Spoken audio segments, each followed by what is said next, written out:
Subscribe to the official Pick Rich's Brain podcast at richredmond.com/podcasts. On this episode of Pick Rich's Brain, I have the iconic Devin O'Day, radio host, author, songwriter, motivational speaker, as my guest, and we talk about multitasking at the highest level, doing what you love every single day, and the great things that happen over coffee. Amen. Drummer, percussionist, author, composer, songwriter, producer, professional speaker, actor, Rich Redmond has left his mark on thousands of songs, including over 21 number one hits, over 30 years of been there, done that, wisdom and knowledge in the Nashville music business. This is Pick Rich's Brain. What's up, everyone? Rich Redmond here, coming from Crash Studios, Nashville, Tennessee. We got a major treat for you today. The iconic radio host, songwriter, author, speaker, Devin O'Day is here. How are you? Hi, baby. How are Thank you so much for coming here on kind of like a dreary Saturday. But you're like sunshine. See, all the drear goes away when I'm sitting next to you. Well, we always have such a good time. And, you know, you have had me on your show 2-3 times. Thank you so much. You're so great at what you do. And having you here today is great because our co-host, our Ed McMahon, my sidekick, Jim McCarthy voiceovers is in the house. Yay. And we talk about this idea of being a polytalent. What's the word, Jim? Multi-potentialite. A multi-talent or multi-potentialite, which is the idea, we're hyphies. You do so many things, and you do so many things at a high level. You're an iconic radio personality. You do voiceover. You've done commercials. You're an ex-model. You've written 4 books. You're a hit songwriter. So this is just really just exciting. We could talk about all these things today because here on Pick Rich's Brain, we talk about all things music, motivation, and success. Awesome. So I love that. I don't even know where to start. Maybe, this is what every podcaster does. Well, tell us a little about where you're from. You're from Louisiana, right? Absolutely. And then how you got into doing what you're doing. Yeah, you know what? My mom gave me a choice. I was, you're 17 years old, it's summer vacation, and you think, I'm going to sleep late. My mom said, you're 17 years old. You can have a job. You can toss burgers. You can babysit. You got to have a job right now. Get out there. And I went to the radio station, and they said, can you type? And I said, yeah. Mm-hmm. As a matter of fact, I can. And that's what got me in. So you started, it's almost like, you hear these stories of famous producers. They started out sweeping the floor and going to run for coffee. Yeah. They said, can you type? And it was typing advertising copy. There weren't computers. Right. It was 1976, and there weren't computers, so I was at an IBM Selectric typing copy. They said, can you write copy? Yes. And then that weekend they said, hey, would you like to come work overnights on the radio? The jock came in, and as many people in the business, there was some old geezer that said, this is a mic, this is how you cue a record, and I'm going to go to outside and smoke. And I said, you're smoking now. Right, and he never came back. That's my first night on radio. Wow. And it was within 48 hours of my being hired to type. That was like Mark Wahlberg, passing the torch in the movie Rockstar. Yeah. He said, I'm going for a pee. And he never came back. Yeah. So that's really funny in 1976 because that's when I got my Blue Sparkle snare drum and started playing the drums. No kidding. Yeah. So we were kind of like launching our life path at the same year. Isn't that something? Very, very cool. It started everything for me. And I was just this kid around, and I was eaten up with radio and music, and I read every liner note. That's back when we were playing 45s, but they had albums. And I learned very quickly in a Bible Belt town not to play the live version of Devil Went Down to Georgia. From the album. The son of a... Gotcha. Yeah. I just played Devil Went Down to Georgia in Hollywood the other night. It was really funny. There's this jam session at the, the Whiskey. Yeah. And it's every Tuesday night. And so I went down there and they said, Rich, you're playing Devil Went Down. I said, I got to come all the way to Hollywood to play country music. And they're like, you're the only guy that can get the right feel on this thing, man. You're it. I was like, okay, I go all the way to Hollywood to play. You're a country guy. To play with a fiddle player. Yeah. Of course, they call them violin players out there. Yeah. It's not a fiddle player. So your journey had started, and then you went to college? I went to college, Northeast Louisiana University, now University of Louisiana Monroe. Yeah. None of my sweatshirts are all out of date now. Yeah. There's nothing exists. Tim McGraw and I went to the same college. We were in the same jazz choir. Have they had you back to speak or to? Yes, okay. I've been back several times to speak. Yeah, good. And I traveled with the jazz choir. Graduated. Tim and I both were kicked out of the same jazz choir too. Why were you guys kicked out? Well, we wanted country music. That's gotcha. But I did have that study and that basis in jazz, so that's why singing harmonies is so easy. Yeah. Because once you get out of singing a note and a Manhattan transfer score for a 13th chord. Yeah. You can sing anything else. That's an extension, yeah. Yeah. So, and then I graduated. I moved to New York. My little sister, Faith Ford, who's an actress, she was already in New York. Right. She did not go to college. She won the teen model search for Teen Magazine. Okay. She won that, ended up in New York. I moved in with her. You guys are both models. Yeah. Well, here's how it is. I went to be an actress, took a few acting classes, and said, I hate this. And said and then went to Ford Models and became the first plus size model. Oh. My sister went to be a model for Elite, and she took her first thing, and everybody laughed at everything she did. She said, "I'm a comedian," and then she started her launch into acting. And Murphy Brown, and Murphy Brown, which is coming back in 2018. I know we were just talking about that. Yeah, it's very exciting. I was scouring the IMDb. Yeah, I remember that. Candice Bergen. I mean, she's going to be in the role. They're talking about it. Candice is the one that you gotta have her. You gotta have Murphy. Yeah, gotta have Murphy. I don't know what is going to happen with the show, but I know it's a perfect time for it. I mean, if there's ever a time when both sides of the fence deserve a little laughter, it's now. Both sides, right? And this is the golden age of television. There is so much quality programming. Thank you, Netflix. Yeah, it's like, I mean, I have Netflix on. I've just been binging on comedians and coffee getting cars getting coffee. Yeah. That's my favorite. I just love it. I can't stop watching. And what a great premise! It's like in and out, and if for coffee lovers, it's like crack because the steam is rising and the French press and they're grinding the beans, and two really funny people are sharing my favorite beverage. I know, me too. And how many times, I mean, it's at night and I have to go have coffee because it's like Pavlov. Like I gotta have some right now. I know, I've got to wait till the morning. Yeah. It's like a coffee commercial. Yeah. It is a coffee commercial, And then all of a sudden you got it, Yeah. And then I go, and if I don't have any, I've just got to go like right then and go buy new. Yeah. Favorite coffee? Well, I'm at Starbucks a lot, just because it's so consistent. Yeah. But I do like the, mom and pop coffee shops, and I will never pass up a French press. But I do find that I drink a lot of iced coffee, especially the more time I spend in Los Angeles because it's sunny and 70 every day. Yeah. And it's just, and I can drink it with a straw, which is better for your teeth, Yeah. So you don't have to whiten as much, I don't know how Mario Lopez does it. Yeah. Every time I go to the dentist, I'm like, give me Mario teeth. It's impossible. He's not a human. So you were studying acting and voice acting. Yeah, I went to New York. I studied that. And I really loved it. Don Cobiella was my coach. Don Cobiella is tonight on MTV, the very first voice of MTV. Wow. And I loved him so much. And he gave me so much great advice. He said, okay, the first sign of an amateur as a voiceover person is to do a character reel. And so I can do lots of accents. You can spot anybody coming in because you're never asked to do that. If you can do one, keep that in your pocket. Just have a great, good voice and put together what you sound like as a natural voice. Yeah. So I studied, Jim has been a teacher, and then I went and I took classes with a guy named Eric Stewart who does all these Japanese animes. And so he crushes all these characters in anime, and he does all the conventions and stuff. So we did the typical, the Target ad, the ad with the crazy woman, the car commercial, 2.5% APR financing, that whole thing. I got pretty good at that. And I just auditioned to do the Hardee's, the voice of Hardee's, which was a really cool That would audition. be a great one for you. Because it was like the new Hardee's thick burger. Yeah. So thick. Yeah. But, no news is no news. I didn't get the job.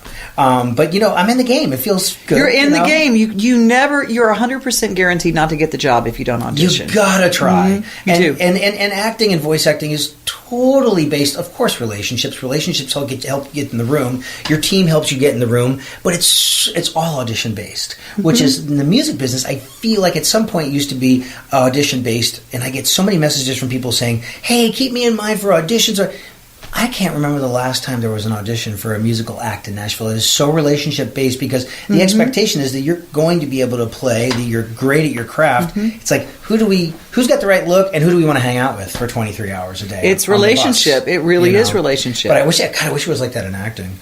Because I can crash a party, but it's so audition based. Oh my God. It is, but there's a certain amount of relationship to it. As you start, you'll figure out, because there are people, sometimes it's the relationship of your agent to the casting director. The casting director, yeah. Sometimes, hey, I got a guy. Hey, work with my guy. Yeah. Or, and so there's a little bit of that. And people who like spending time with you. Nobody, I don't care what they say. There might be some divas on some stages and some, but as a general rule, nobody loves working with a diva. If they can find people they like to work with. Yeah. The higher the lesser actor that's a nicer guy, right? Or you know what I mean, that you like to be around. I mean, every time I put a team together for people, I go like, well, this guy is incredible, but he is difficult. Let's go with this guy. Let's wrap a band around that bass player or whatever. But how do you go about telling people that though? Like actually having a conversation. Somebody is typical, if they're good for the job, and it's like, have them come to Jesus and asking them, dude, you gotta, I talked to someone one time. She kept saying, why is it I don't get hired back? And I said, just remember the customer is always right. Mm-hmm. And she said, what do you mean? I said, you complain every time you argue with your director every time. Oh, that's why they're not. She said, but well, if I gave a great cut, why should I listen to them? I said, because they're signing the check. Yeah. That's the deal, is that if you're working with a producer and they say, take it again, you don't go, but that was really good. That was it. That was it. I will not do it again. No, you would never tell your act that you work for that. Yeah. Just knowing how to read the room. I mean, today I did this. It was a really fun session for the Make-A-Wish Foundation. Oh, awesome! There's this young girl named Gwendolyn, and her parents came in, and Gwendolyn is not going to live. They know that. Oh. So the parents wanted to memorialize her with a song that'll exist in their family forever and ever. Wow. So we had Chris Lusinger and Spady Brannon and Jimmy Nichols, and it's like, these guys know what they're doing. So I said, guys, let's not overthink this. We could talk it to death. We got in there, and it was just like the collective of that talent. It just happened. Only in Nashville, really. It really spoils you. The process is so streamlined. Mm-hmm. We know what to do. That just doesn't happen in other cities. No. I did see something amazing happen in Sydney, Nova Scotia, and I know that seems odd. Pam Tillis was there, as was I was there. We were there for a Christmas Daddies telethon, and there were these kids. They were all Celtic. They came out of the mountains there in the Newfoundland area. Yeah. They came down, and they were all Scottish descent, and she said, you're my band? Because they all looked like they were 12. Mm. And they said, yeah. They said, well, what songs do you know? They said, all of them. All of hers. All of them, Miss Tillis. We know all of your songs. They had memorized and learned every song with this wonderful... And she said, which was your favorite? They said, a song called Melancholy Child, an album cut on one of her first albums. And it was astounding. And she turned around. I mean, she got tears in her eyes. So there's these magic pockets. Yeah. And she said, how did you get so good? They said, there's nothing else to do. And so there's some good things about growing up in nowhere areas in the world where everybody's talented. Oh, you know what? Like growing up in El Paso, Texas, going to school in Lubbock, Texas, nothing to do.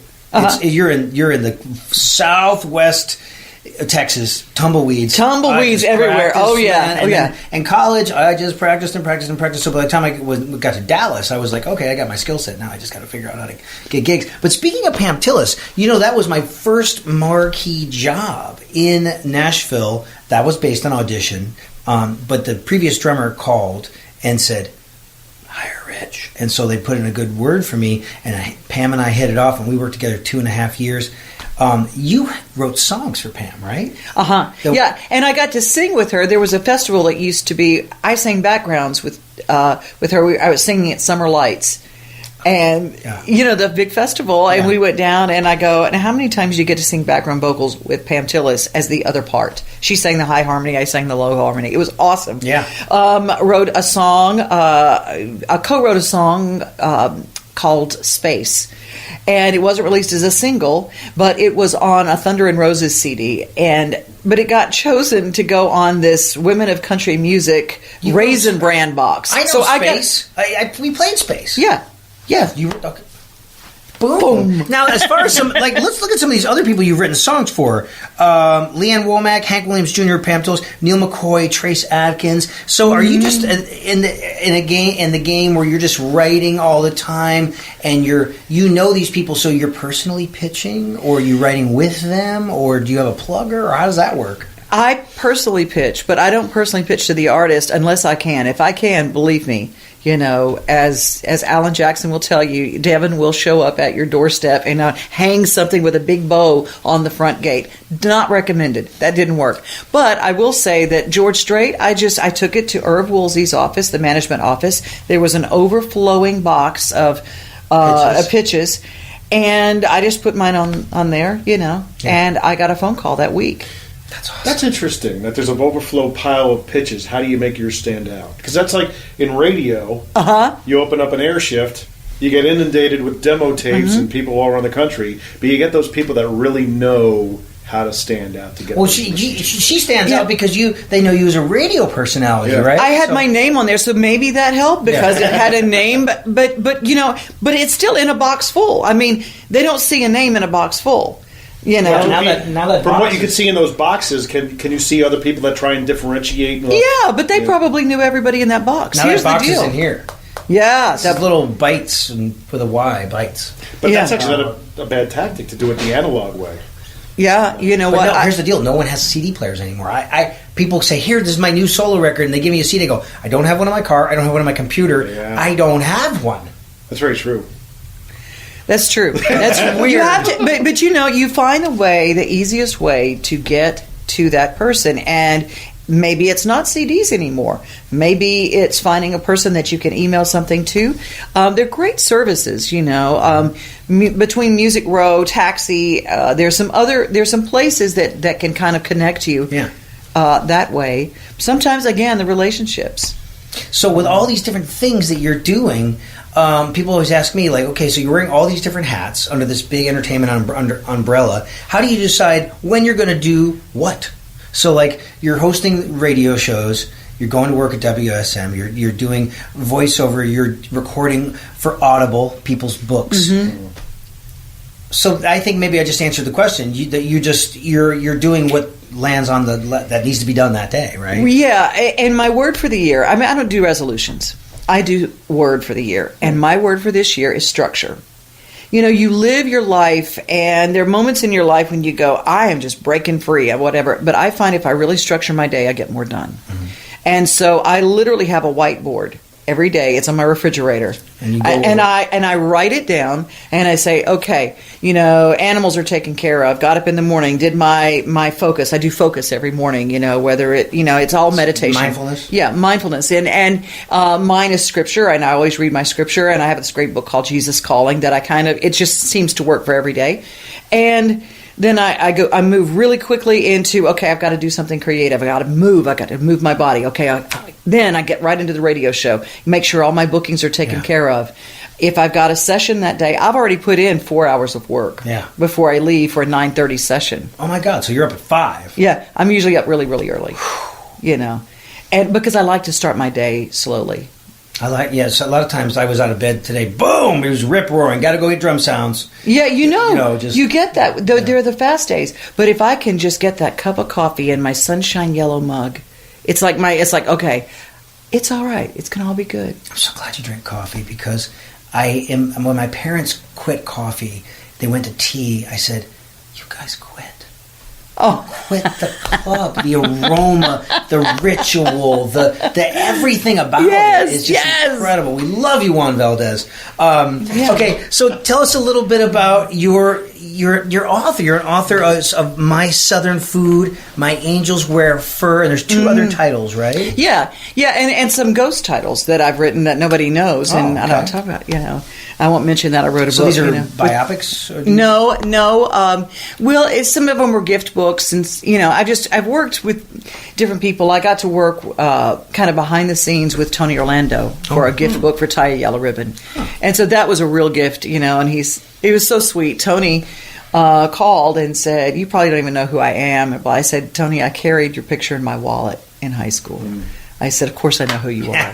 I said, "I love everything that you've ever done." And I said, "This is such an honor, you know, and had they not paid me, I would have still done it and loved it and been just like, Writing is what I always wanted to do. I started writing when I was in first grade. I was writing stories. I was getting things published in the school newspaper. Yeah. And so I always wanted to write. And I studied writing when I went to New York City. I went to NYU while I was modeling and studied under authors.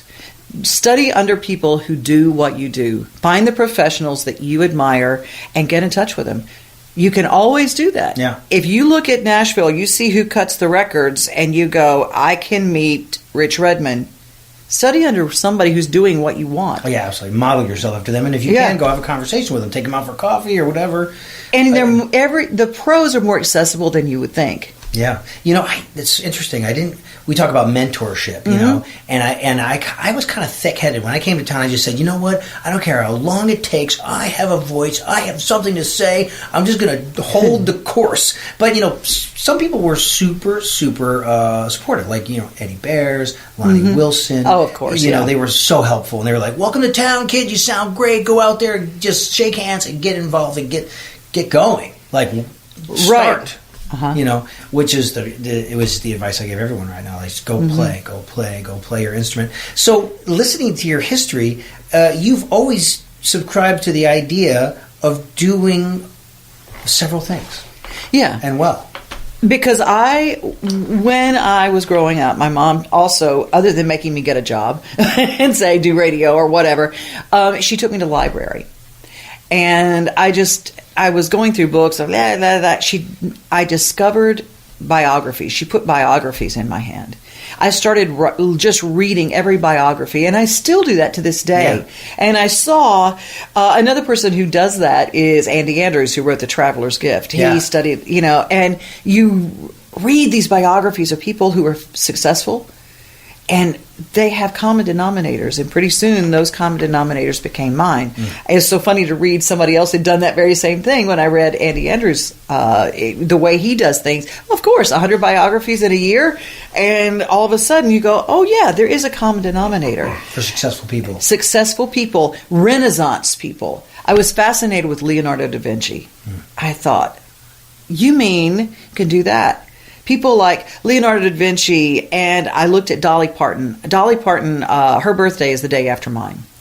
And she does a lot. So I was watching what she did. I wanted to be Dolly when I grew up. I would watch Porter Wagner's show, sing into a jump rope, standing on the ottoman. I loved her, and I patterned my life course. Her biography, literally, it's all marked up with me. I've highlighted. But you know her now, right? But I know her now. Yeah. Yeah. She's no different. She's still that person who says, I'm going to do what I was called to do. If you feel a divine calling to do anything, you should do that thing. Yes. Or it will not let you go. It won't let you go. Even if people think you're crazy. Yeah. Don't listen to them. And here's another thing. Kevin Costner also, he was born on my birthday. Okay. And so Kevin says, when you have something that you want to do, don't tell anyone. Because if you tell people what you're going to do, they'll tell you every reason why it won't work.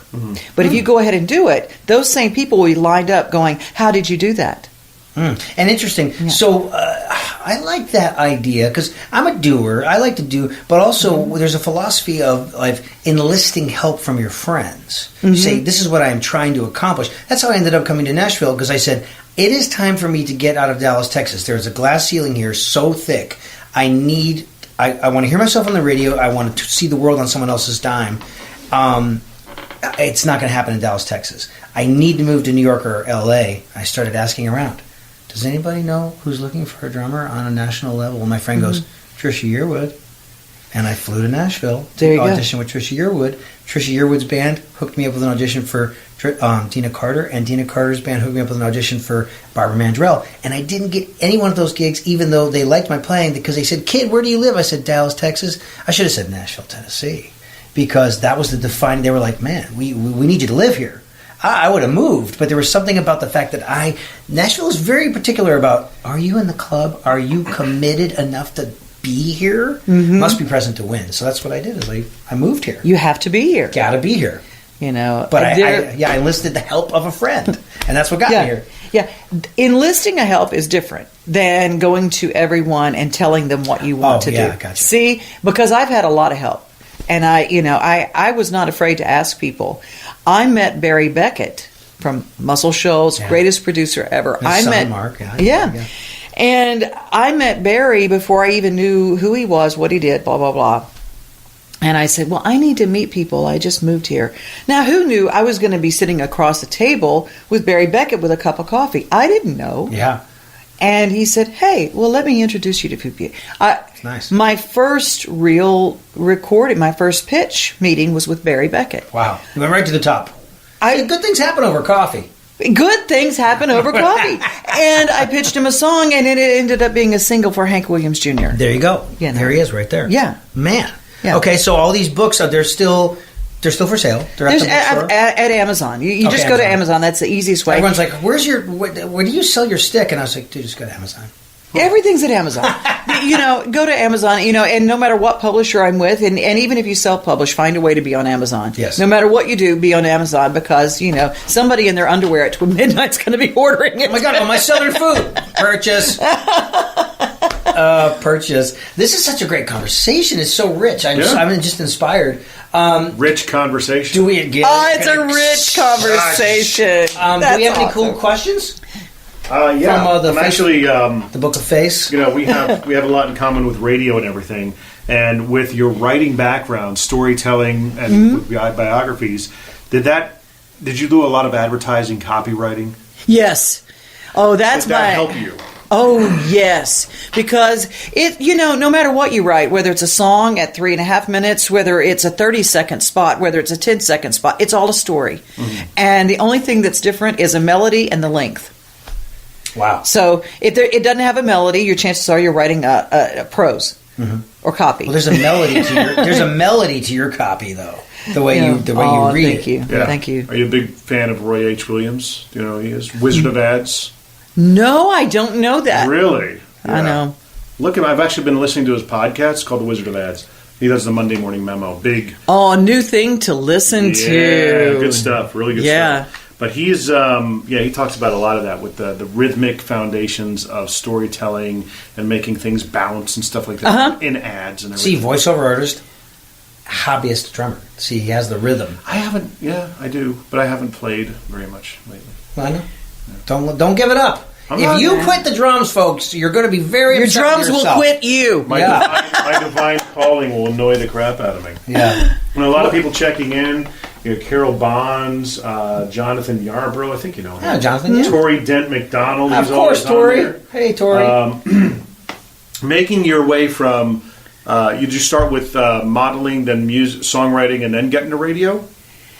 I was in radio first, moved to New York, and I had a little bit of, I was starting to get a little bit of success as far as acting, as far as I was the only white person in this Harlem theater troupe. Cool. They didn't get their funding, but I auditioned, and everybody else was auditioning, and their voices were so beautiful. It was the years of Porgy and Bess, and so they walked in and Old Man River. And the windows in this audition hall were shaking. I go, okay, not going to compete with that. Yeah. So always the comedian, I pulled a puppet out, and I did a song from The Wiz with a puppet. And every time there was a speaky part that was a little bit higher for me, I would do something funny with the puppet. Wow. So I sang the whole, but they liked that I was able to improv comedy. And so that's how I got in. And, but I walked in, I saw something on 60 Minutes about plus-size models. I was a size 12 at the time. And I walked in, and they said, "You're All-American." And I said, "What do you mean?" They said, "We're starting Today's Woman at Ford." And they said, "We need someone." I said, "First of all, will you cut your hair?" And I went, "I've never had short hair a day in my life." And, okay. So I walked in, they sent me to this place, and on one side, Gloria Steinem was getting our hair done. Right. And the other side was the celebrity. Jacqueline Onassis. Wow. Oh, wow. And I looked and I went, and thank the Lord I wasn't paying that bill. It was just probably a $400 haircut in the 70s. Oh, yeah. Very much so. And Eileen Ford wrote the check. So it was like I was one of her girls. Wow. I was the very first blonde. Emmy was the one who took my place. She was the All-American blonde. And after me Emmy then went into television. It has the greatest story ever. And people say, do you ever resent that? I said, no, I knocked the door down for her. Yeah. I said, I was the first one. And it was awesome. And I got to work for JCPenney and Montgomery Ward's and Sears and Catherine Stout. And I did covers. And I did it as a plus-size model. Yeah. The first. The very first That's amazing. blonde. The first All-American. And then Patty was one of the original Marvelettes. She was the ethnic. Mm-hmm. And then we had a redhead from Mississippi. She was a former Miss Mississippi. Oh. And then Carol Alt's sister, and I can't think of what her first name is, but she was the brunette with the blue eyes. And so we were the force from Ford, and we did everything. You know, I worked all the time. Did you like living in New York? I loved it. Isn't it? It's just a thing where if I wish. It seems like I feel like I'm running out of time, but I almost feel like, God, I wish I could just live in New York for a while, you know. But I like West, you know. I like the palm trees and all that. That's where I'm putting my attention. But God, wouldn't it be a different America if everybody lived in New York for a little while and for a little bit? That? I think if you can do that at least once, do it when you know, when you can. Just find that little, carve out that little time, even if it's 6 months. Yeah, it'll change the way you think. I didn't have a car. I learned what it was like to depend on everybody else to get somewhere. Mm-hmm. And, you know, I walked 6 miles a day, you know, because I walked everywhere. Right. Mm-hmm. You know, you learn how to live smaller. Tighter. Share a bathroom in the hallway with someone. Yeah. You know, it really is a different way of life. And I learned so much. And I learned to pay attention to people. Yeah. And I learned if something feels dangerous, I'm out. I've learned that and New York taught me that. You mean as far as like being able to read a room and being situationally aware, situationally. You know, and there's some situations I will never put myself in, mm-hmm. and there's never a situation where I don't know everybody around me. I take stock of everybody in the room. I learned that in New York, because New Yorkers will teach you. And here's the other thing I learned in New York. I said, New Yorker, always. I said, what do you do if someone approaches you? He said, get in a trash can. And I said, what? Jump in a trash can? He said, get in a trash can and act crazy. He said, if they think you're crazy, they'll leave you alone. Wow. You gotta out-crazy them. And I said, okay. And I said, well, what if there's no trash can? He said, you're in New York. There's always a trash can. Just piles of trash. He said, you know the typical New York greeting, right? How to say hi in New York? How? What are you looking at? Yeah. You talking to me? Yeah. What are you looking at? I'll be there Monday and Tuesday. It's typically not as clean as that, but it's usually got enough word in it. Yeah. Well, New York is a wonderful place. It's a great place to learn. And it's a great place to carve out your niche as a writer. Mm-hmm. I studied under so many novelists there, and it was really great. And everybody you run into, they were a story. Right. Well, tell us about your. We both do some speaking. Yeah. What is your platform? What do you talk about? One of the things I use humor, very obviously. Yeah. And one of the things my platform has some form or fashion of grabbing your dreams and doing it and not staying safe. And basically, one of my speaking topics is sometimes you need an outboard motor. People are thinking, okay, I'm a sailboat. I am only meant to sail. I have my sails. What if there's no wind? What do? Always have a plan B. Put an outboard motor in and go somewhere else. You know, in my life, if you lose a job, you can let that maroon you forever, because I am a radio personality, and I lost my job. Therefore, I can never work unless I'm a radio personality. There might be 15 other jobs that come your way. You have 26 backup plans. Yeah. You have 26 skill sets. Jim has 26 skill sets. I almost feel like any of these things that I do, I could do full time. And the funny thing is, in the radio business, you are absolutely right. There are so many people in that business that are just so myopic. They don't, That's a really good word. I just can't do anything else. It's like, really? I had a conversation with a guy the other day, and we were trying to figure out ways to achieve his dominant focus, like a certain thing that he wanted to achieve in 2018. And I said, okay, well, he wanted to get back in the voiceover. Yeah. And I said, well, what else can you do? We started branching off. I said, you have a little bit of background in audio production, right? He goes, yeah. I said, okay, we branch off his dominant focus of, I think it was like 75 a year. I said, voiceover is one way to get there. he toured with a pretty big artist, and that was coming to as an a end. musician, as a front of house guy. Okay, gotcha. So he had that strength, he had that set of skills, and then we had like 4 different ways he could make revenue streams. And then all of a sudden he's like, I said, what kind of rig are you using for your production? And he goes, I just built a blah blah blah. I said, wait, what? You built it? Yes. He goes, yeah, I build computers. I go, hello, 5th revenue stream, dude. Yeah. You know what I mean? Absolutely. That's how people need to start thinking. You think that way because you don't know what way, and I'm a very much a believer in divine plans. Sure. And your divine plan might be trying to bless you in a way that you weren't prepared. Mm-hmm. That you're going to miss if you keep, and I love the word myopic. That's going to be one of my new favorite words. You're welcome. You're thinking there in that little spot, and you go, I can only be this, and this blessing over here, blessing over here. Blessings, come see us, But you also have to be aware enough to recognize the universe trying to tell you something. Exactly. And your universe will tell you, I believe God will tell you that, it's like a lightning bolt. When you are lined up, when you're in your path to your source, I mean, it starts happening. You go, man, this is so easy. Mm-hmm. I've never did this before. Yeah. And, and I had this wonderful dream one time, and I felt like it was a Holy Spirit voice that said, I will not bless what I do not ordain.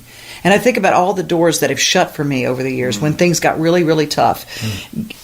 Sometimes we get told, I've got something better for you. But we keep hitting our head against the bad door. I don't see doors ever closing for you. Oh, they've closed. They've closed in different times. But all it did was like a river changes course. It doesn't stop the river. It just changes the direction a little bit. And then that river gets to see all sorts of new shoreline, new things. You get to move and see new things and do new things. It's like, wow, how did I get here? I'm always asking myself, how did I get here? This is cool. Thank you. Well, you're so open, and now, if you're brave enough to try something new and be willing to even suck at it. Oh, that's it. Be willing to fail. Be willing to fail. I took 8 years of ballet. I'm not a ballet dancer. It was the greatest time of my life. I love ballet. I love to dance. I love it. Was I great at it? No, I failed horribly. My teacher told me, they said there was one guy and me, and he said, you light, you don't land. I would leap, and it wasn't my thing, but every day I use some of those movements, and I go, okay, maybe I wasn't supposed to become a ballet dancer. I was supposed to use that later in my life. Right. And don't be afraid to fail, and don't be afraid to try. There's a blessing in every failure. Yeah. Always. Yeah, I think it's really important to not only keep up with the Joneses, but you have to just be uncomfortable. I mean, I'm getting more and more comfortable, but not as comfortable getting copy, creating a character, memorizing, doing this. I've been playing the drums for 30-something years. Mm-hmm. This other thing is new, but it's so scary and fresh and exciting. But when I succeed at it, oh my God, it feels so good. Yeah. Oh yeah. It really is. And you know what? And being brave is something you don't know that you are that until you face the scariest thing you've ever done. Yeah. Fear keeps everybody from being brave, but you never know. You can talk about courage and faith all you want to, but until you've been in a place where you don't have any other choice, do you know you have those tools? Right. Bravery just comes out of the worst things, Yeah. It always does. Yeah. Somebody says, you've got cancer. Guess what? You become brave really quickly. You become brave overnight. Everybody in your family becomes brave because they put on the brave face. Life is like that. You don't have any guarantees. It's a difference between have to and want to. Yeah. I mean, that was my story. I lost a job and I had to come out swinging or we go down. Yeah, exactly. And it was, here I am. Our friend Hal Bowman is a great speaker. He teaches like a rock star. Talks about the difference between have to and want to all the time. Yeah.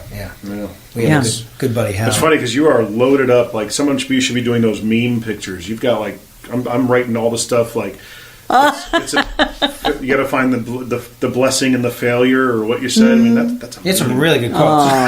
Thank you. And those are in your speaking events. Now, who are your audiences that you're speaking to? I mean, it could be anybody. I mean, sometimes, I've spoken to board of realtors, and I've spoken to pregnancy centers across America. And it doesn't matter. I did a convention for cafeteria school workers. School cafeteria workers. I'll get that right. Anyway, it doesn't matter, because people are people, and all people need to know that they have value. All people have to know that I matter in this big scheme of life, that I have some kind of special calling. And I tailor it to who they are. And usually I tell them why they're important. Because we live in a world that constantly tells us that if you're not this and you're not this, you are not important. You're not famous, therefore you're not important. Well, guess what? That school cafeteria worker who makes sure that kid who's not going to have a meal from Friday at lunch until Monday morning at breakfast, that happens in this country. 1 in 4 children don't get a meal. Yes, 1 in 4 children are don't eat on Saturday or Sunday. Have food insecurity. So that cafeteria school worker is the last face they see of nurturing, giving them food. And that's how important that is. So let me tell you, these people that they're heroes. They're heroes. Yeah. And then they look, and so now they've created these programs, of backpack programs. Second Harvest does an amazing one, so the kids get to pick up. Now the cafeteria worker packs a little backpack, and these particular kids for the weekend. Oh. And things that they can make themselves, because mom and dad, and not because mom and dad are starving them, because mom and dad are having a tough time, because there's just not that. Or maybe they don't even live within walking distance and they don't have a car to a grocery store. So, that's an example of some of the people that need to know how important they are. Yeah. And people that you might go, famous people, I dare say there are people like the Kardashians who have this immense fame. And some of the least important people in the planet. Yeah, are you doing something that's going to change the life of everyone for the better? That one cafeteria worker probably changes more lives every week than all of the careers of some of the famous people that you know. Fame and notoriety are very, very interesting things. I love that. I love that you tailor your message. I try to do the same thing, because it's way better to have a universal message than just, I swam the English Channel, or I climbed Mount Everest, and they don't change their speech. It's the same thing every time. So it's really great that you tailor the message. I love that. Well, it's important, but you have, and you use your experience. I use my experience. Our experiences don't change. But when you apply them to other people's lives, that's where the message changes. Yeah. And you're able to take drumming and the things that you've learned with Crash, and that whole setup applies to any human being that's ever walked, if they never hold a drumstick, except at KFC. So thank you, Hal Bowman. My buddy Hal Bowman helped me come up with that. You know what? I came up with a new acronym. What? It's called the POWER concept. Oh. It stands for people. Hold on. Let's see if I can remember it. People, opportunity, work ethic, execution. I guess I didn't remember it. Rhythm. So everything in life is about people, creating opportunities together, driving it home with hard work, a work ethic, executing, which a lot of people talk the talk, but they never execute, which makes the big difference between success and non-success, and getting into a rhythm and repeating this cycle throughout your life. So that's so good. And the fact that you put it in an acronym, easy to remember, making things easy to remember, and it goes in better, putting things to, and this is some of the things that I do when I do my copy. I have a rhythm to every piece of copy, and I make it musical. Like if I do a little song to a phone number, people remember it better. Yeah, like what's the carpet company? 1-800-EMPIRE. Yeah. There's a little thing at the end. I remember like 2 commercials I had to put back when I got in the radio. I was the guy that always did the dub-ins, Yeah. So you had to put the dubs in. There was a company up in Connecticut. It was, of course, I don't remember what it was for now, but I remember the phone number because of a song. You got to take your Ginkgo Balboa, man. I know, Ginkgo Balboa. Yeah. Hey, do we have any specific questions? No specific questions. Just people checking in. And how are we doing on time? We're pushing an hour. We got a really busy person here. I can't take over a whole day. I'm a buzz. Like you're almost bringing me the tears. I'm just very, very inspired. And it's always nice to meet another successful person that does a lot of things, because you do get a lot of people that say, look man, you need to laser focus. You need to do one thing and you need to drive it home for the rest of your life. And I get that. I feel like I'm so glad that I became an expert, I guess, at my instrument. Of course, that's never ending. But that experience gives me the right to do other things. The people who say just do one thing and do it well, that makes me so angry. Yeah. Because everyone is gifted in so many different ways. Right. Why in the world would you neglect some of the other things that give you joy? Yeah. Why would you neglect those things just because somebody else said? There's that old phrase, jack of all trades, master of none. Well, guess what? I can be a jack of all trades that I enjoy and like, and I can be a master at every one that I choose to be a master at. I love it. I can be better. Makes for a busy day. People are like, I don't know how you do this, dude. I'm like, yeah, it's exhausting, but we have a good time. Yeah, you go, okay, you know what? I'll do an audiobook. It's like I'm on a deadline for 2 right now. Right. And so every morning, I'm up very early. I leave, I go do my session, then I go to the radio station. But I read for 3 hours, and I do about 65 pages in 3 hours. Nice. And am I fast? No, I'm accurate because I practice. And people go, well, how do you get good at that? Okay, do you have books at your house? Mm-hmm. Newspaper? Read them. Read them out loud. How long can you go without making a mistake? Yeah. Then you're an audio book reader. Are you doing reader. your own editing too? Or no, my Lord, no. That would slow things down. Yeah. Same thing I do here, like at the studio, here at Crash Studio. So I have a session coming in at 5 o'clock, so I pay an engineer, and I have a producer coming in. This is rare, with the drummer from the rock band. So they're going to record. He can pick from any of these drums. And then I have the engineer, because if I had to record myself and edit myself, it would slow everything down. Yeah. I would rather surround myself with people that have extreme time and talent, pay them for their time and talent, and then execute on more things. That's how you can do more than one thing. Exactly. Because, Rita Davenport, another great speaker, wonderful woman, find her work, look at it. One of the things I learned from her about time management, you might like to mow your yard, but are you an expert at mowing your yard? No. But while you're taking 5 hours, there's a guy down the street who's an expert. Yep. He does it, and then you're like that. And then it opens up your day. You've got that extra 3 hours, and what can you do in 3 hours? Well, you know what? I can read 65 pages of an audiobook. I can book a show. I can... Love it.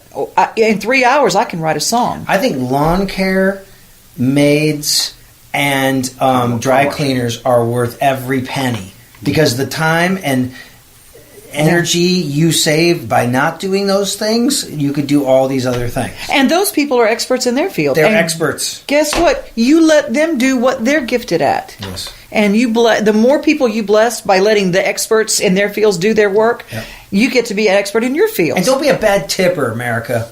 That's right. God, we learned that from Jerry Seinfeld. Always an exorbitant tipper. Oh, he that episode where he goes... Seth Meyers was left the tip, and Seinfeld goes, "What kind of a tip did you leave? Was it a good tip?" He goes, "Yeah, it was good." He goes, "Was it an entertainment showbiz tip?" In other words, you can't have Jerry Seinfeld coming in and having lunch and have him just do 20%. Yeah, okay. Because someone's going to be like, "Dude, Seinfeld came in. He's worth millions. He left me 20%. I mean, he needs to leave 100%. He's at least I'm sure." Don't you? I don't know, man. I don't know, man. It's like 20% is. I don't know. I think if when I come, getting back to radio, I would assume it would be 100% tip. Getting back to radio, looking back on it, being a production director most of my time, I should have put a tip jar in my studio for all the clients that came in and got a kick out of how I was able to produce spots. Yeah. Like, oh my gosh, how do you do that? And it's like, there's a tip jar right there. See, that would have been a great idea. Right. That it's like playing piano. that brings me to another point. Know your value, and do not be afraid to ask for what you are worth. That's the thing that's taken me the longest time to learn it. Yeah. But because I go, oh no, that's okay. The people say, how much do you charge? And I go, oh well, what do you pay? I mean, I'll work with your budget and everything. Mm-hmm. People will pay as little as you will let them. So you say, this is what I normally get, mm-hmm. and then you let them say what they want, mm-hmm. and then, okay, we really, really want you, but we can only do this. That's the value proposition. That's where you know what, I want to work with you. I'm free that day. Mm-hmm. And voiceover people are bad at that. And I teach a lot of that to people. Voiceover people are all, but you know what? Everybody's bad. But you know who's not bad? The electric company. Yeah. They know exactly what they charge. So I think about that. I've learned. I go, you know what? I'm like the electric company. And if you're going to be a speaker, people want you to speak. And they go, another big thing is, well, it's a nonprofit, and they're selling tickets, obviously. And it's okay. I mean, if it's your cause and your nonprofit, there's some nonprofits I will never charge for because I would be donating it right back to them. Mm-hmm. But if it's not my thing, and I look and I go, okay, you're buying liquor because there's an open bar. You're paying there are 1,000 people that are going to be at this gala. Mm-hmm. They've all paid money. And you're paying for the food. And you're paying for this beautiful room. You got to pay the speaker. Pay the speaker. Let's say 50 cents every ticket for 1,000 people goes to the speaker. $1. Mm-hmm. Say, give me $1 for every person coming in. Oh, you do that? Or I start thinking in terms of every ticket as a speaker. When they say, what is your rate? I'll give them my rate, and then I learned how to break it down. I say, well, I'm much less than your catering bill, and I know I'm less than your liquor bill. Mm-hmm. So with nonprofits, I have one coming up in April or March, and I'm giving them the Super Friend rate.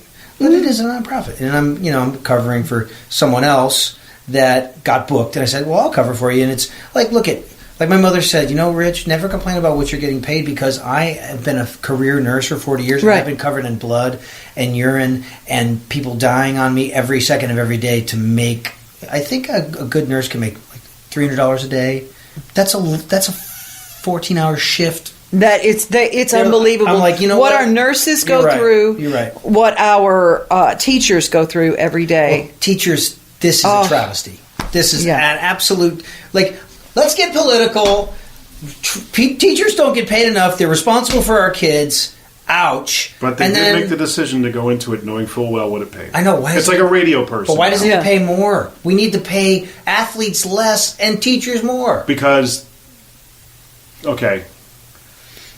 In America, can they capitalize on their other skill sets to help supplement their income? Sure. Okay. Yeah, they can. They can. Yep. Absolutely. All right. Okay, I'm thinking about that. Okay. In the 3 months they have off, okay? Or 2 months. But you're right. I mean, and I think, I agree with you. I think the athletes should be paid a little bit less. Entertainment people, a little bit less. Getting back to what you're saying about people not knowing, starting with a book, start reading a book, how do I do this, Do you find that you come across people that they're just not aware of how to pursue something and not aware of the different ways they can start? Or are they really good at making excuses typically? I think people are extremely great at making excuses. When I tell people you have to practice every day, they go, no, but how did you do it? And I point out, now there was a time, every day. I do 4 mailings a year to all the people that do voiceover work. Now I don't do that anymore because everything's electronic. So I don't do mailings every year, but I get in touch with 4 times a year. I go through all of my list and I refine it, and I get in touch with those people and say, by the way, I'm still here. I still want to do work. And they say, well, where did you? I've had people say, well, would you give me your contact list? And I go, no. Wow, your contact list? Who would say that? Over and over and over, and I'm going, get the yellow pages. It's your contact list that you cultivated one handshake at a time. I said, go to the yellow pages or Google production houses for commercials, advertising agencies. Mm-hmm. Ask for the create. Well, no, but I don't want to do all that. How do I just get the list? And I go, that's how I got my list. Yeah. I'm not. Well, how much could you pay me? I said, see. $35,000 a year for 10. Okay. I kind of look as like, how much time have I devoted to this? How many hours do I devote to this? Sure. You can't pay me enough for me to give you my list. See, the other aspect of that is the voiceover industry has been going through a dramatic shift. And a lot of voiceover people I know, and I kind of speak against this, get very upset with the race to the bottom that's been going on with all the pay-to-play sites that are out there and stuff like that. And I'm like, stop wasting your freaking energy on complaining about these sites and start learning how to sell yourself. Learn a sales process. Well, you can have the greatest skill set in the world. We talk about it all the time. But if no one knows you exist, you have to shout from them. Exist and know how to sell. To cut through the noise. And I got so much flack a decade ago. Oh my gosh. For Facebook. I got on Facebook and I just said, you know what? This is the future. I am going to tell people once a day what I am doing. Yeah. And never miss a day. And it's just, it's great. That's where I get my business. It is how I get my business too, Rich. And it is social media. I mean, back when it was MySpace, I said, there's something happening with platforms and networking that this is revolutionary. We have got to, and I mean, I remember people close to me saying, you just spend so much, those are just time bandits. Nope. No, you know what? You can write a lot of books, but nobody's going to give you a publishing deal if you don't have your platforms fleshed out and you don't have enough followers. Because the first thing they say is, how many followers do you have? How many followers do you have? Who's going to buy your book? What's your engagement? Yeah. But now, Time Bandits is playing Candy Crush. That is a time bandit. Yeah. But Pet Rescue Saga teaches me everything I need to know about life. But even, House of Cards marathons and stuff like that. Yeah. That's all the stuff that Vaynerchuk talks about. Stop wasting your time and start dominating on letting people know what it is that you do. Let people know and learn how to multitask and do what you do. If you pay attention, I think if you find a show that you're just all of a sudden you're into that show, you use it. I don't watch television without a notebook there because ideas come from that. Whether it's a philosophy, I'm going, okay, God, what am I supposed to be enriching my brain with today? And it might be the show Blue Bloods. Yeah. I've learned so much from that show. Yeah. It's so awesome. And I go, wow, I'm really supposed to be getting this right now because looking back down my list, I go, I'm supposed to know everything that's on this list today. And everything I got was from Blue Bloods. If you're going to watch something and you're going to binge watch something, allot your time. I now set a clock to go to bed. I don't usually have to set the one. Binging is a new thing. It's a whole new thing. I set a clock to go to bed because sleep is really important. Because sleep is where I get all my greatest ideas. Yeah. That's where you dream. This has been so good today. It's been very good. Very good. So I've been watching the Godfather series over again. And I'm thinking the thing I'm taking from that is how to creatively persuade people by scaring them. You should do that. The horse head and all that. Yeah. Yeah. See? Really, really good. Yeah. So I'm just trying to think, in closing, is there any little nugget of wisdom that you would want to share with people about the music I've got business? an entire page of nuggets of wisdom that I've been writing down. Oh, I'm just thinking, that. to leave our list. Is there to leave our listeners with any tidbits about music motivation or success to take with them? Is there anything that you're working on that you would like to just tell us about? One of the things that is usually the takeaway, and everybody says it is when I speak to them, is I say, write real, talk real, be real. And whatever that thing that is intrinsically part of you, writing real, the best songs that are written are not those that come out of a test tube. They came out of a real life experience. Amen. When you write a book, and you can call it fiction all you want, but you better have lived something. Yeah. Write real and be real. Until you can find your authentic self, you are never going to be happy. Right. And you will never be successful if you're not happy. I don't care if you have money. I don't care if you've achieved. If you don't have peace and happiness in your life, you are not successful. Yeah. So examine your life and you go, I'm stressed, I'm not having fun, you're not successful yet. Success comes out of the joy and the peace of when it's like, yeah, this is what contentment feels like. Even though you're hustling so hard. Even though you're hustling that hard. It doesn't feel like it. It doesn't feel like it because you know that you know Yeah. I am exactly where I'm supposed to be at exactly the right time, and that time is now. That is the place where you go, okay, this is it. I'm doing what I'm supposed to be doing. Yeah. You feel that way. Yeah, I do feel that way, and you do too. I feel that way, yeah. Uh-huh. It does get exhausting. Like doing as many things as we do. Yeah. But When you let money start driving you, is that a problem? I'm sorry? When you let money start to drive you, though. Money creates, and I believe that everybody deserves to make you need to make abundance. As much as you can. Abundance, and I believe it's all out there. Yeah. But when you search for that in desperation, it will always elude you. Always elude you. You can work very hard, but if you are focused on, I'm doing this because I feel called to do it, and you create ways to be paid for what you're called to do. Mm-hmm. Create your revenue streams. The revenue streams. How can we create inflow for this thing that I'm outflowing? Inflow for the outflow. Mm-hmm. It's huge. It's huge. And you go, wow, it might be creating a website. I can't tell you how many people are out there and they go, I want to be a professional. Well, do you have a website? Well, no. Okay. It's too expensive. You got to get it done. I mean, it's what, $8 on GoDaddy to get your domain, and then you can build it yourself.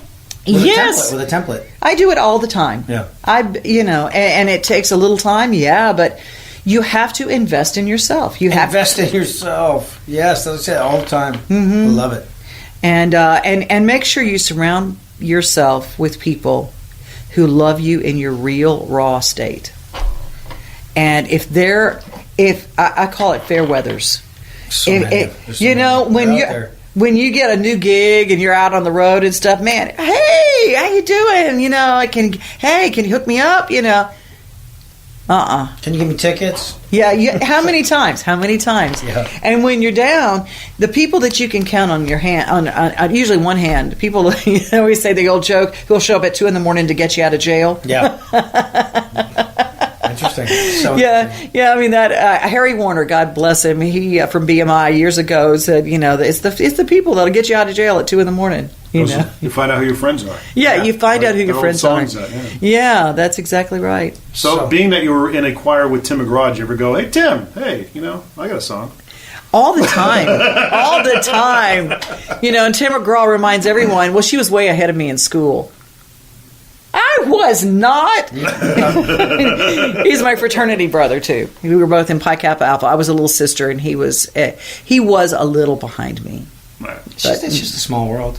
It is a very small world. Trace Adkins went to the school down the road at Tech, where my father went. So. Trace is doing a good job with his acting and his voiceover He's another Renaissance guy, yeah. And he is so smart. He really is, but he's authentically him.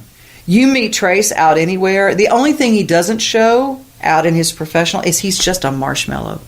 If anybody is going to shed a tear over a song or a person or talk about, he and I, along with Tracy Lawrence and Wade Hayes, a group of us, Daryl Singletary, we all lost a friend in Kenny Beard. We were all at his funeral. And big old Trace was over there just... Kenny Beard, we lost him, and Trace is one of those kind of guys you see, you go, gentle giant. Yeah, he's a gentle giant. He definitely is. He's a marshmallow. Yeah. I tell the story in my speeches all the time about having a good attitude and being willing to. I say, guys, I am willing to play quarter notes every other measure on a tambourine. I was doing a session for Trace Adkins, and I told my mom, you sound good on that new Trace. I hear your tambourine in the back. It was just like, Rich, I want you to play on beat 4 of every other measure. So it's like, and I said, because I'm willing to do that, $100, $200. You know what I'm saying? So Trace Adkins is in my speech, so that's good. That's awesome. Yeah. There is another example of a well-timed percussive hit, and that Working Man Blues, Merle Haggard. Oh yeah. Da da da da da. Ding. It's like an anvil or something. Yeah. Like as a working class guy. Or a hammer or something. Yeah, I don't even know what they used in the studio to do that, but they're a percussion guy. Yep. And you can't hear that song without hearing that, and it's not on the beat. It's they're arbitrary. Yeah. If you try to do it right with it, it's like, what? I'll have to re-listen to it, yeah. Okay. You go, okay. And 100, 200. It's funny that there's like little songs melodically embedded. There's a Harry Chapin song similar to that where, and I'm trying to think of the name of the song, but it's about a guy who worked in not doing what he was made to do, always just wanted to sing. Yeah. And then, someone told me you should really go ahead and sing. And every time Harry Chapin song, the hook, the chorus went over, it was him singing underneath the chorus. And for years, my wife and I would listen to the song. It always sounded like he was just singing a song, at random. He's singing the Christmas song, "Fall on Your Knees." Oh, Holy Night. Oh, Holy Night. All of a sudden, my wife had no idea. She introduced me to Harry Chapin, and all of a sudden, I'm listening and I'm tuning into that song. I'm like, "Do you know what he's singing?" Yeah. And she goes, "No." I said, "He's singing Oh Holy Night." And that's one of her favorite Christmas songs, Niagara Falls. I mean, she just started bawling because it just, the melodic just matched brilliance. It was like, boom. Yeah. Mind blown. There are those special moments in songs that really make it, Yeah. But if you're familiar with that Harry Chapin song, listen to it. It's amazing. Mm-hmm. What's the best ways for people to find you on the web? DevonO'Day.net. Okay. Yeah, I do have a website. Is it the little on the O? No, Devon O'Day. And all of my contact information is there. Or listen every day, 3 to 6 p.m., Monday through Friday at 6:50 a.m. You can find it on the web. You can stream it live at WSMOnline.com or a handy-dandy listening app, the 6:50 a.m. WSM official listening app, available at iTunes and Google Play. I love it. I know she's done it before. It's like you're professional and stuff. I know. It's crazy. Well, the 19 years with Jerry House, and then now the... Yeah, and I must tell you, he taught me everything about radio, his work ethic. He was funny, but let me tell you what, it was really hard work. And he taught me that you could do more than one thing, because he was great at songwriting. And he would leave and he'd write a show, and then he would go and write songs, and then would go home and record the show for the next day. And I mean, that worked. But I watched him, and then he would write comedy, and he would write stage shows for Reba McEntire. He wrote comedy for Roseanne Barr. He taught me so much about being a Renaissance person, because he's an amazing piano player. Wow. I mean, amazing. Yeah. He plays guitar and he writes, and I asked him when he wrote his book, Country Music Broke My Brain, and he said, I didn't love that process as much, because it's hard. Long form is hard, and then you have this thing called an editor. Book writing is so different. I'm in the middle of two right now with two different co-authors, and I don't feel like I'm making any effort, but we will get it out. It's just a big process. It's a big process, it's a long process, and I wish I had a nickel for everybody that says, "Hey, I've got an idea for a book. I'll give you the idea. You write it, and we split the proceeds." And I'm going, "Are you kidding me? No." Yeah. The hardest part is finishing, right? And that is the other thing. As the best advice I can give anyone is to finish what you start. Mm-hmm. Always finish, unless you just find that you just hate it. And then you go, okay, don't waste another minute on something that you hate. But don't hold on to something that you love and just not finish it. Yeah. Finish what you start that you love. I love that. Wow. This wonderful, sweet lady, I asked her name. Her name is Fran, and she's 85 years old. And I said, "Fran, what's your secret to longevity?" She said, "Find whatever it is you love to do and do it a lot." Isn't that awesome? It's just 85. It's like, find whatever you love to do and do it a lot. I'm drinking a milkshake every day then. A milkshake every day, and I think, ooh, I guess we're going to wrap it up. I mean, we could just go for days because you're just so delightful, but it's just been so awesome having you. Oh, thank you. Thank you so much. Well, I love you more than lunch and jewelry. We love you. Ladies and gentlemen, Devon O'Day. Be sure to tune in here. All these other episodes are archived at richredmond.com. That's REDMOND. Of course, we're on iTunes, we're on Google Play, we're on Stitcher, and the webcast is on YouTube. Yeah. Thanks for tuning in, everybody. We'll see you soon. Bye. Don't forget to rate the podcast. I want to give you value, and I need your feedback to do it. Give me 1 star. Give me 5 star. Just rate it.